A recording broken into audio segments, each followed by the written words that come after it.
Good afternoon to you. 506 here, News Talk 105.9 WMAL, where we are making sense of the news. You can join us, 888-630-9625, 888-630-WMAL. Kamala Harris, yes, the Vice President of the United States, this week announcing they will be using your tax dollars to register more Democrats to vote. Have under the federal work study program now allows students to get paid through federal work study to register people and to be nonpartisan poll workers. As we know, this is important for a number of reasons. One, to engage our young leaders in this process and activate them in terms of their ability to strengthen our community. Yeah, there you go. Federal tax dollars to register voters. Let's bring in Jason Snead. He's the executive director of the Honest Elections Project, and he joins us now. Hello, Jason. Good to talk to you, sir. It's great to be back on the program. Thank you. This sounds suspiciously like a gigantic Democrat voter drive at my expense. I think that's exactly what that is, and that's why we at Honest Elections Project Action are following this so closely. It's unprecedented, the idea that a sitting president and his administration could be using the power of the federal government and your tax dollars to help aid his own reelection campaign by registering and mobilizing voters that are likely to vote Democratic. This is just absolutely unprecedented. Right, but college students really are a very obvious demographic that is almost entirely pro-Democrat. In fact, increasingly, college graduates in the United States are typically considered to be Democrat voters. So, I mean, at this point, they may as well just launch a program that targets only single women. It seems a little obvious to me.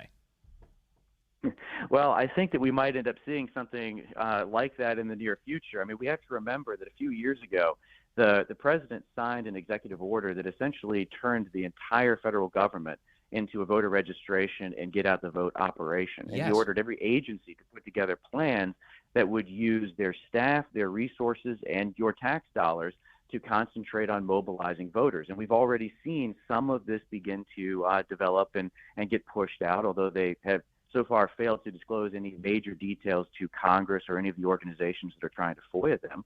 They're paying college students to help register college voters and get them to cast ballots. They're working to make sure that folks that are getting government welfare programs benefits are getting registered to vote. They're going to naturalization services. They're targeting increasingly granular demographic groups, which heavily favor the left. And so if you step back and stop focusing on the trees and kind of look at the forest, you can see that it very much looks like a partisan get-out-the-vote operation. Well, for sure, because one party believes in growing government and making people dependent on it, and the more dependent you are on the government, the more contact points you have with it, and the more likely that you're going to be subjected to a taxpayer-funded get-out-the-vote effort. Again, as you point out, if you kind of just look at what's going on here, it's pretty obvious, isn't it? I think it is, but I think that the left is banking on the fact that most Americans won't pay attention or won't recognize the kind of grand picture that is getting painted here, which is why I think it's so important that we're talking about this now so early in this election cycle, because as I said before, this is an unprecedented misuse and abuse of the federal government to put a fat thumb on the scale in favor of an incumbent while he is seeking re-election. If that's not an abuse of power and a threat to the democratic process that President Biden says he cherishes so much, I don't know what is. What is the likeliness that there will be cases across the country where a student who's being paid federal tax dollars to register voters decides to exclude Republicans who want to register to vote? I mean, that's against the law, isn't it? Well, we may see something like that, but I think what we'll see a lot more of are students getting plugged in with these quote-unquote nonpartisan groups like the ACLU, for instance, or the League of Women Voters that are experts at running get-out-the-vote and voter registration operations that heavily favor liberal voters and voters that are going to wind up supporting Democratic candidates.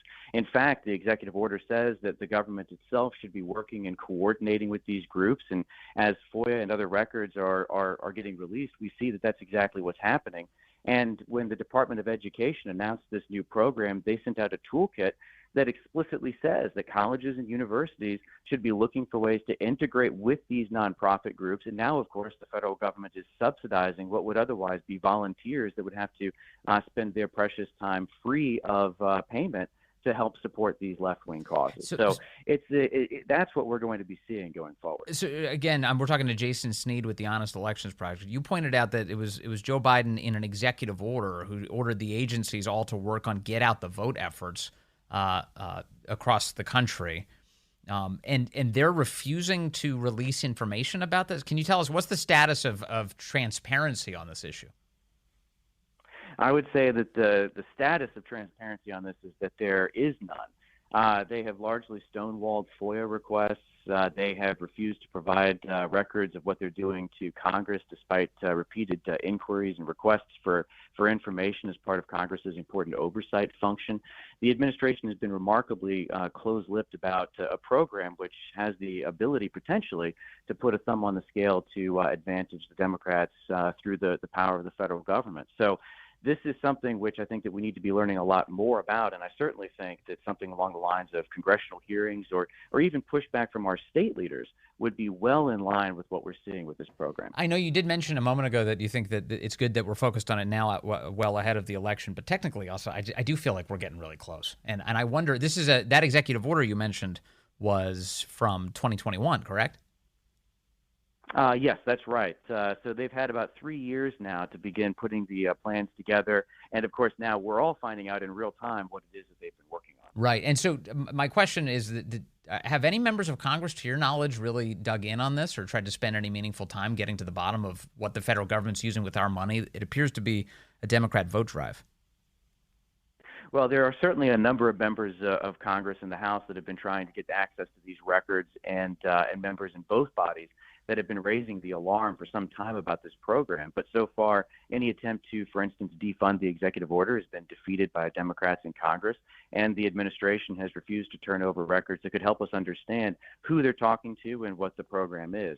So for someone who would say, as the president does, that he favors democracy and transparency, he has been utterly opaque in what he's doing to misuse and abuse the levers of power in the federal government for this get out the vote operation. Well, I mean, he's been arresting his political opponent on a routine basis, and Democrats across the country are literally removing him from the ballot. I don't think they're high on running an election with integrity, but. I'm glad you're there to try and keep them honest. Jason Snead with the Honest Elections Project. Thank you, sir, for your time today. Thank you. Good to talk to you. That's Jason Snead, and amazing. This was a week of chaotic news so far, hasn't it been?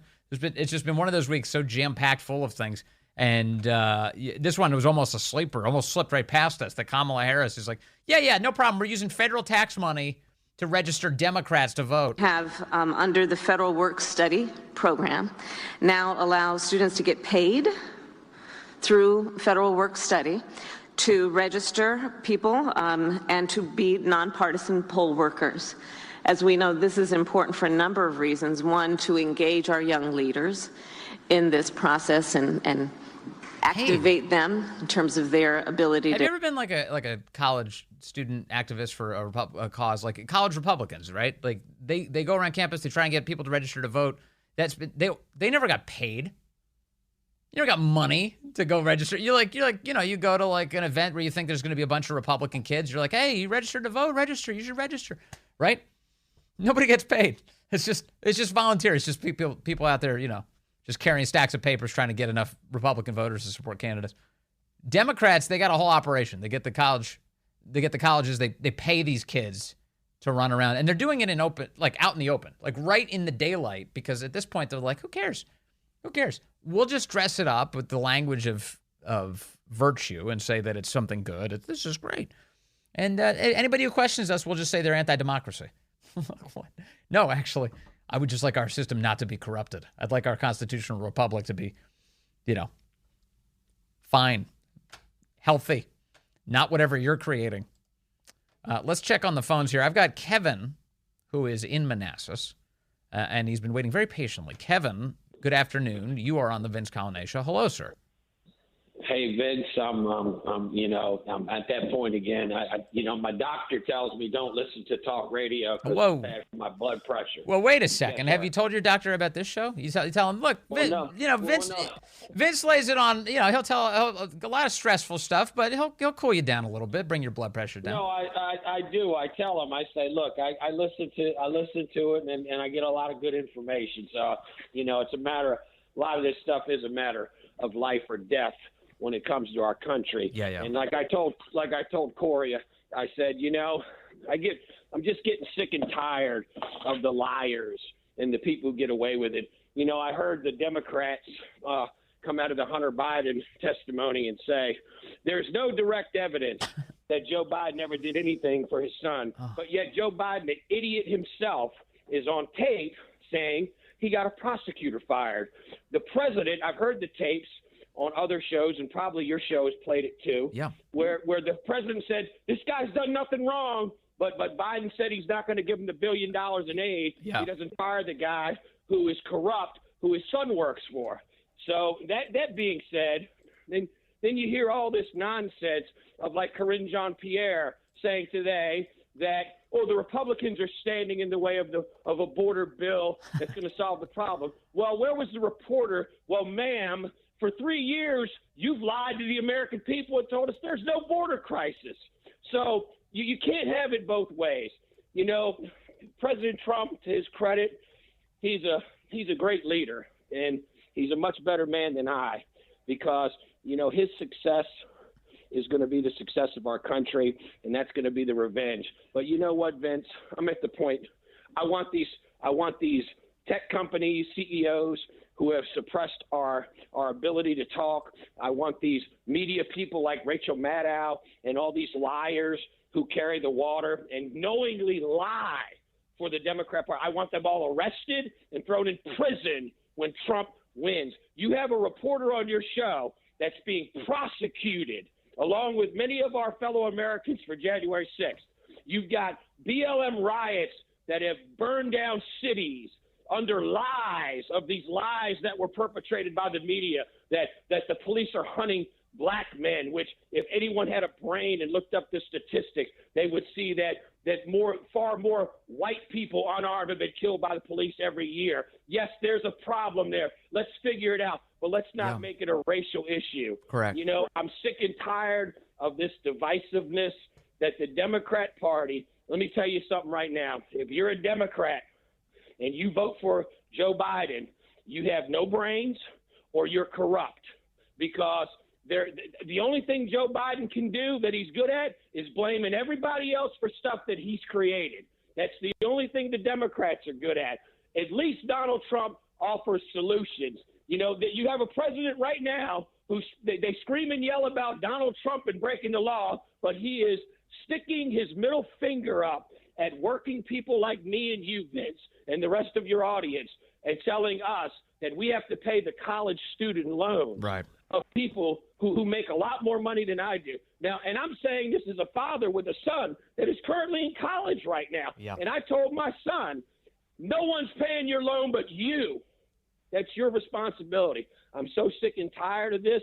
I'm getting to the point where, I really fear that our country's lost, because there's so much of the mainstream media is so corrupt, our politics. And you know what really hit me? The one guy you had on that was talking about Mitch McConnell. And let me say, in a bipartisan way, Mitch, go to hell, okay? You're a piece of garbage. You've done nothing for us. You've lied to us. You've sold us out. So, Mitch, leave now, please. Do the world a favor. Retire. Go spend all the money that you and your corrupt wife have stolen from this country over the years. Kevin. Okay? You're no different than the Democrats. Let me say this. What really hit home to me in that interview was that guy said, well, these guys are just ignoring the American people, and it's just accepted. No, these people work for us.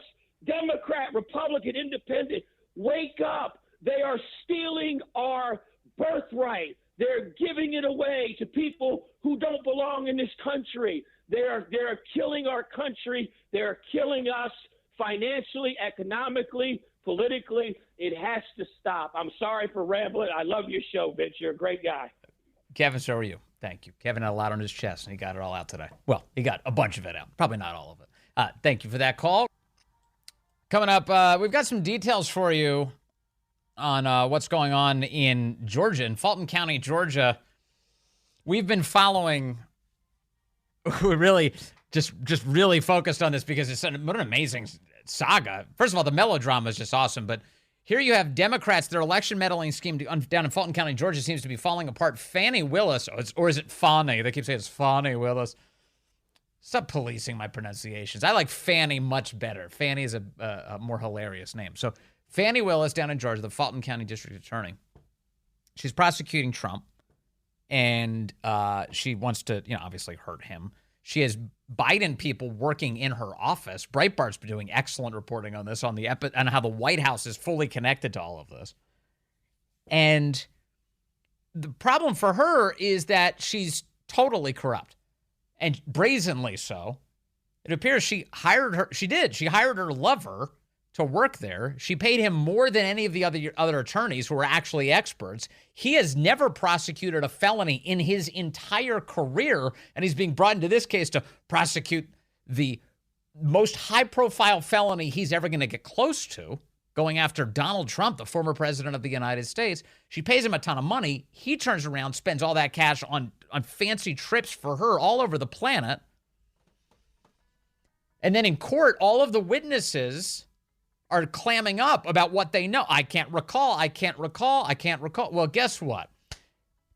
One of Nathan Wade's closest friends, his law partner, heck, his divorce attorney, it turns out he was telling the truth recently in the form of some text messages that just went public. And at this point, honestly, you're going to hear these. I'm going to share these text messages with you. If it wasn't clear before, it should be clear now. They're all lying. All of them. They're all lying. And if there's any sense in the world, this case is going down and quick. The details ahead on the Vince Coglianese Show. Hey, good afternoon to you. It is 5:35 here. News Talk 105.9 WMAL, where we're making sense of the news. You can join us at 888-630-9625, 888-630-WMAL. The Fani Willis fiasco down in Fulton County, Georgia, is only getting more interesting by the minute. You had a law partner of Nathan Wade's by the name of Terrence Bradley, who was called back to testify this week in a case of whether or not Fani Willis needs to be thrown off this case entirely. Terrence Bradley knows everything. He's a longtime friend of Nathan Wade's. He's a law partner of Nathan Wade's. He was his divorce attorney, so in that capacity, he would know some of the intimate details of Nathan Wade's life. So he would know. He would know whether or not Fani Willis and Nathan Wade were engaged in a long-running sexual relationship that predated Nathan Wade's hiring by the Fulton County District Attorney's Office. He would know. And that is critical, because if he does have that knowledge, and it is true that she had hired her boyfriend, her lover, to that office well into their relationship, then both Nathan Wade and Fani Willis have lied to the court in Georgia. They've perjured themselves. And as a result, they'd be in trouble. They'd be in big trouble. And in fact, this entire case against Trump would very likely die. It would go away, because who's going to take it? And now somebody else might take it, but the likeliness that Fani Willis and her entire office is thrown off this case has only grown today, because now we are getting a chance to see the text messages that Terrence Bradley sent to another attorney down there called Ashley Merchant over the course of the past few months. And you'll remember Ashley Merchant is Miss Merchant from the courtroom, who is questioning Terrence Bradley. Are you following all of this? Yeah, she represents the Trump side of the argument. One of his co-defendants, she's his attorney, and she knows this Terrence Bradley personally. They've been communicating for months now about some of the details in this case, and during the text messages, Terrence Bradley was extraordinarily helpful, really helpful to her questions about when did Fani Willis and Nathan Wade start seeing each other? When did that all happen? And for a while, he's been super honest. In court this week, he suddenly can't recall anything. I don't recall. In those text messages, I was speculating. Well, up until now, up until yesterday, we haven't had a chance to actually see the text messages. And now we have, by way of Phil Holloway. He's a columnist at Town Hall and an attorney. They broke this news with Megyn Kelly yesterday. So that's where this all comes from.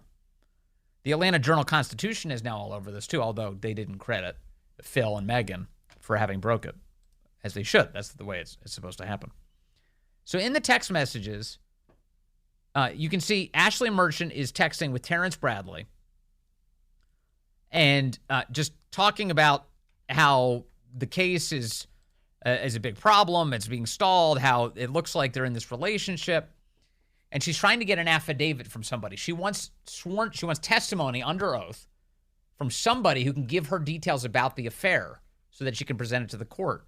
And so she asks at one point, this is September of last year, September 18th of 2023, any idea who I could get an affidavit from on the affair, she says. Terrence says, no one would freely burn that bridge, he said, meaning nobody's going to tell the truth about this.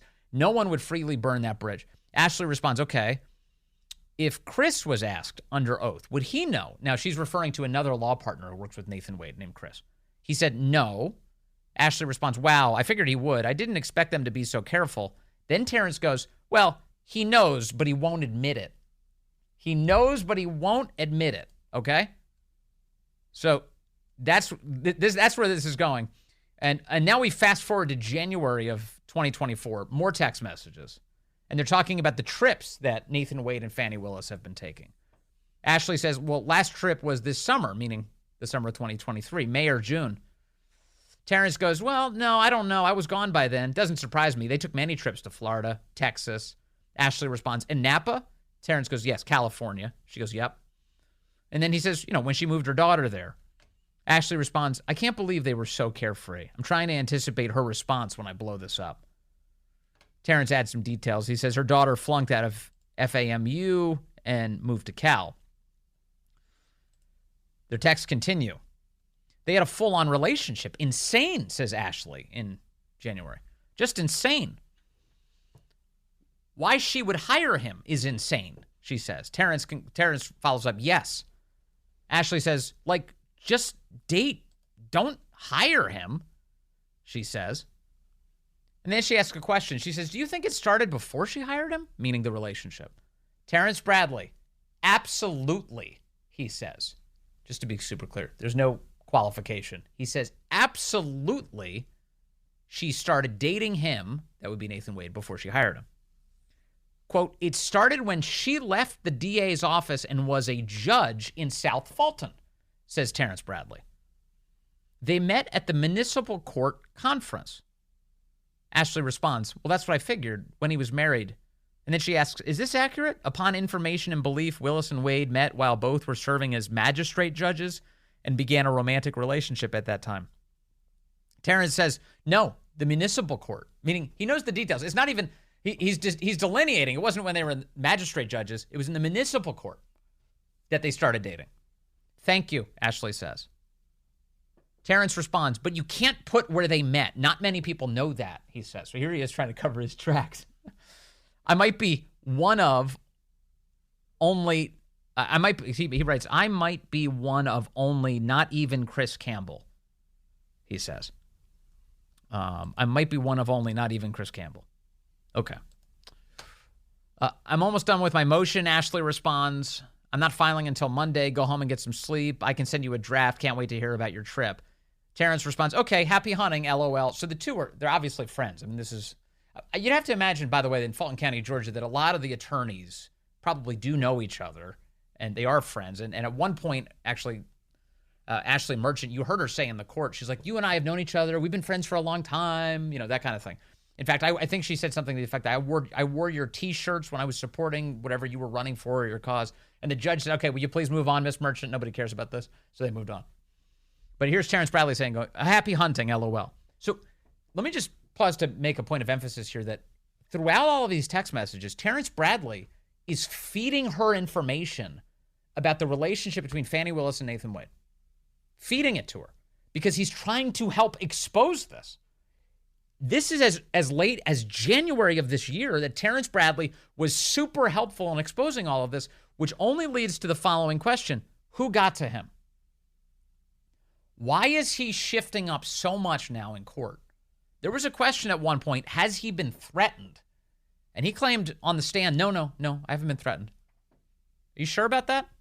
Are you sure about that? Because here you seem to be very helpful. Ashley says, to your knowledge, has Nathan ever prosecuted a felony? She asks. I can't find a single one, she writes. Terrence responds, never in his life has he ever prosecuted a felony. Now, this gets to the merits of why you would hire Nathan Wade. Why would Fani Willis hire Nathan Wade? He's never prosecuted a felony his entire life. His starter felony is going after Donald Trump. That's the starter pack? Come on. It's because of his relationship with her and the money she was going to derive from it. The ill-gotten gains. She's going to pay him a ton of money. He turns around and gives her the benefit, and then she claims she paid him back in cash. There's no paper trail, and then they think they can make this thing go away. All these guys think they're too slick. They think they're too cool for school. They could just say whatever they want. They're going to get away with it. We'll see. They might be right. We'll see. But this is insane. Like, any normal person's looking at all this going, oh, my God. Even the local Atlanta news outlets are all reporting, like, this is bad. This is bad for Fani Willis. Ashley confirms, yeah, that's what I found, too. He's never prosecuted a felony. It's bad, she says.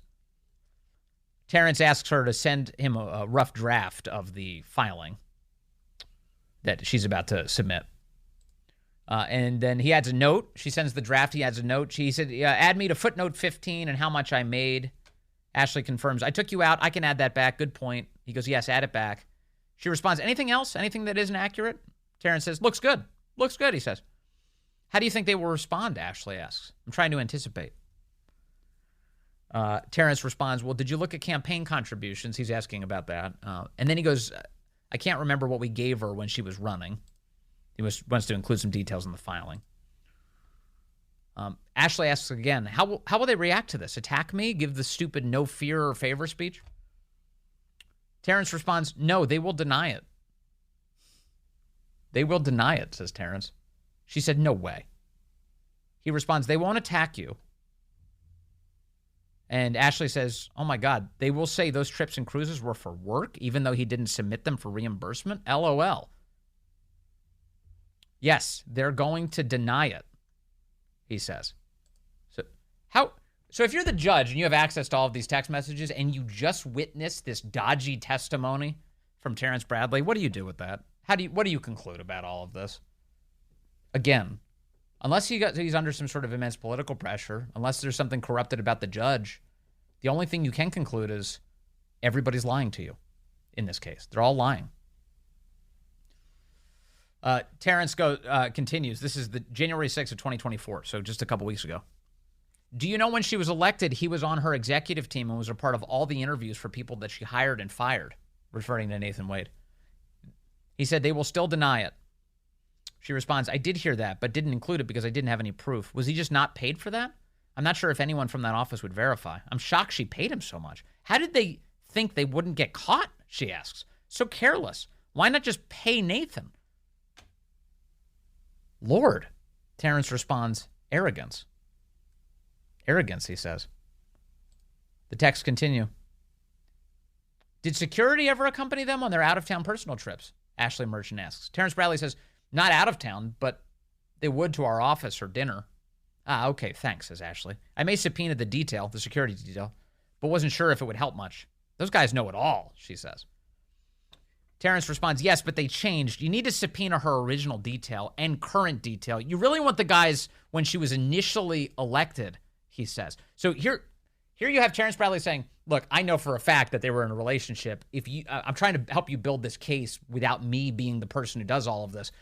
Go to the security detail. Go find the old guys, find the new guys. They would be aware of this. He's pointing her in all the directions of how to put this case together now.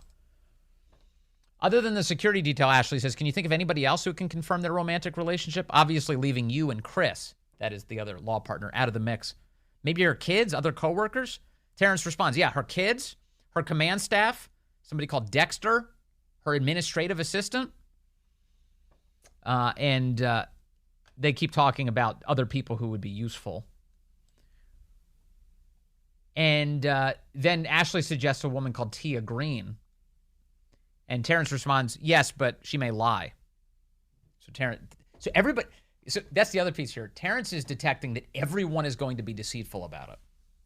So Terrence Bradley, the law partner to Nathan Wade, saying in this private text message chain, now public, that Fani Willis is going to lie about the relationship, that Nathan Wade is going to lie about the relationship, that people who are close to them are going to lie about the relationship.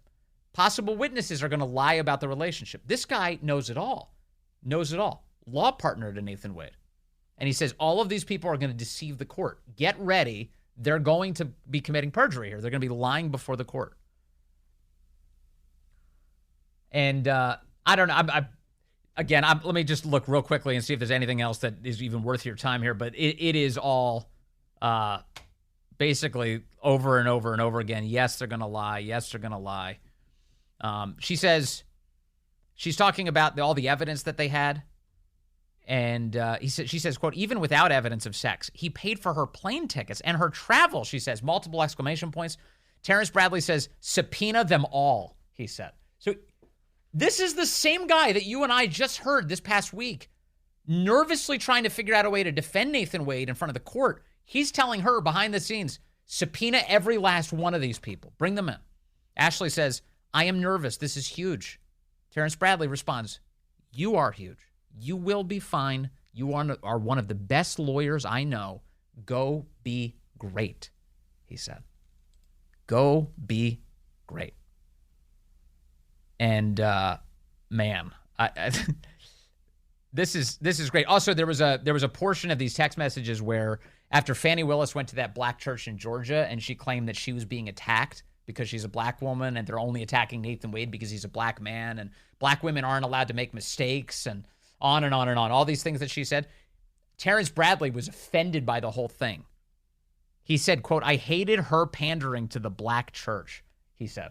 He said, I hated that. Now, that was in a private text message just a couple weeks ago. Again, now made public as a result of these court proceedings. And boy, oh boy, come on, Judge. Please, Judge McAfee down in Georgia, please don't fall for this crap. Just throw her off the case. It's the most obvious thing in the world. You know, Oregon decriminalized drugs a couple years back, and it's been a complete disaster ever since. Who could have seen that coming? It's like druggies everywhere. Cities become hellholes.